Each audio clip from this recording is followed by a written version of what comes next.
What's up, guys? Today I wanted to talk about the elephant in the room and possibly the thing I've overlooked the most on this channel, at least when it comes to the Bears offseason in 2024, and it's their desire to add another pass rusher.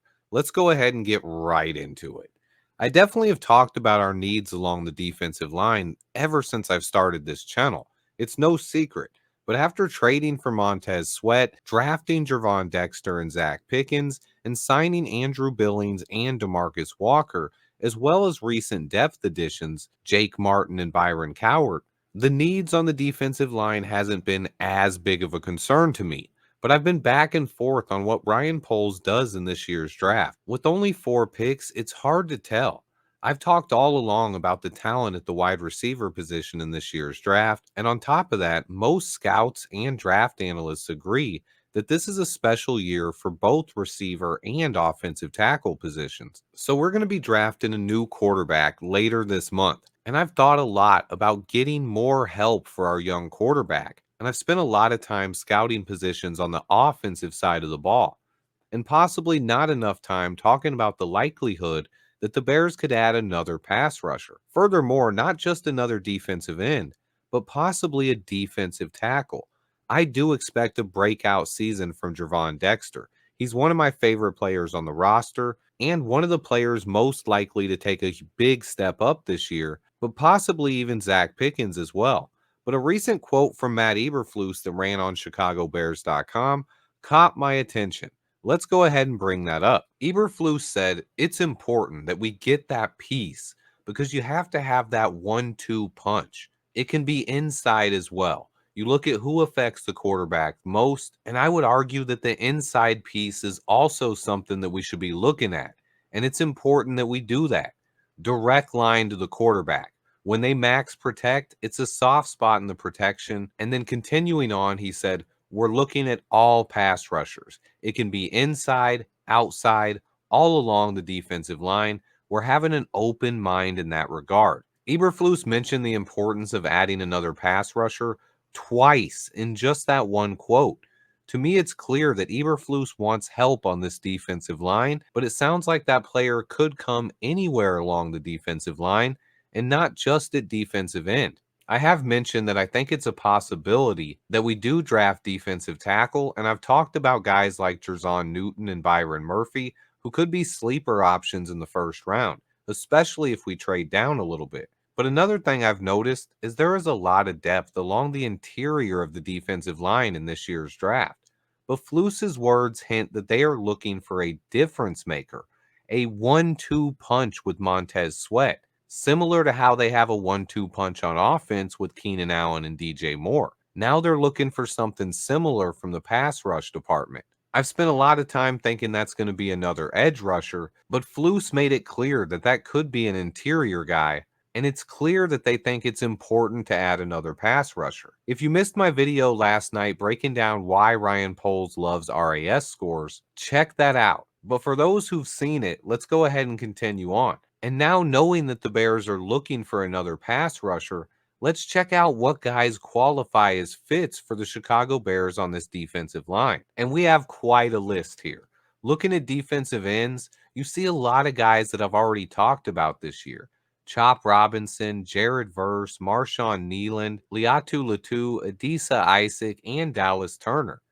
The two guys I like who scored under an 8.0 were Muhammad Kamara and Braylon Trice. Making it less likely Poles drafts them, it's an interesting note on those two guys. And then Miles Cole tops the chart with a 9.93 RAS. To go with his 36 plus inch arms, he's a sleeper to watch out for. And then moving over to defensive tackle, Big Johnny Newton did not test, but Byron Murphy did, scoring a 9.21. He did not disappoint. My guys Darius Robinson and Brandon Dorless were both tested at defensive tackle, but I think both of these guys have the versatility to play edge as well. Darius Robinson from Missouri is one of my favorite players in the draft, but Brandon Dorless reminds me of him in a lot of ways. And then there are a lot of other high-scoring guys on the defensive tackle list with Rook Orororo, Braden Fisk, Michael Hall Jr., Gabe Hall, Iowa's Logan Lee, Michigan's big Chris Jenkins, LSU's Mekhi Wingo, and the guy I just mentioned, Brandon Dorlus from Oregon. The interesting note with defensive tackles, the two guys I liked that scored under an 8.0 at this position were Miami's Leonard Taylor and Duke's Dwayne Carter.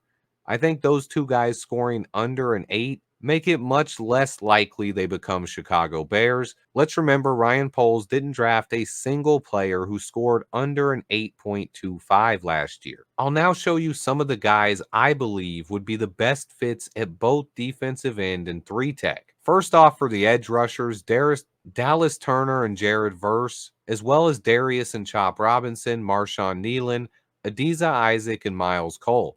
All of those guys fit both the athleticism and arm length requirements that Ryan Poles looks for at the position. Keep an eye on those names. And then at defensive tackle, I think both Byron Murphy and Johnny Newton could be round one targets. With Braden Fisk and Brandon Dorlus, those are the two guys I'd love to see added on day 2. But then you have Rook, Gabe Hall, and Mekhi Wingo. Those guys are all really good fits and sleeper targets as well. The bottom line here is I think I've kind of overlooked the defensive tackle position a little bit this year. I've focused a lot on the offensive side of the ball. I'm not picky. At the end of the day, I want what's best for the Chicago Bears. But it does look like we're going into a new era here with Ryan Poles. I've kind of thought that all along, but after trading Justin Fields and now for sure going to draft a rookie quarterback this year, I feel like it's time to finally take that step forward and be a team that can score points. I've understood all along that we need more pass rush help, and Ryan Poles' job on the defensive line isn't done. But with only 4 picks in this year's draft, I've thought one of the things that could wait is adding that pass rusher, especially in the first round, which is the most likely place that you find a defensive end or a difference maker that can get after the quarterback. If you want one of those guys, you usually have to take him in the first round. But overall, I just want the Chicago Bears to win. If Ryan Poles and Matt Eberflus believes the best way to do that is by adding another defensive end at pick number 9 this year, I'm not going to argue that. And you guys know I'll watch every bit of tape on that guy.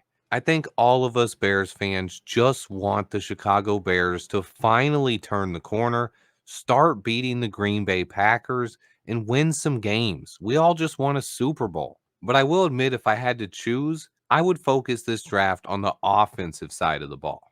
We've drafted a ton of defense, and our defense is already potentially a top 10 unit. Yes, we definitely need another pass rusher, but since we're drafting a rookie quarterback, I've focused a lot on the offensive side of the ball. I will be scouting these defensive line guys more in the next couple of weeks as well. Let me know if there's anyone in particular you guys are interested in, and let me know if you have any sleepers on the D line. Please remember to hit that like button for me, guys. Stay tuned. I have some big videos still in the works. Remember to hit that like button for me, and until next time, bear down.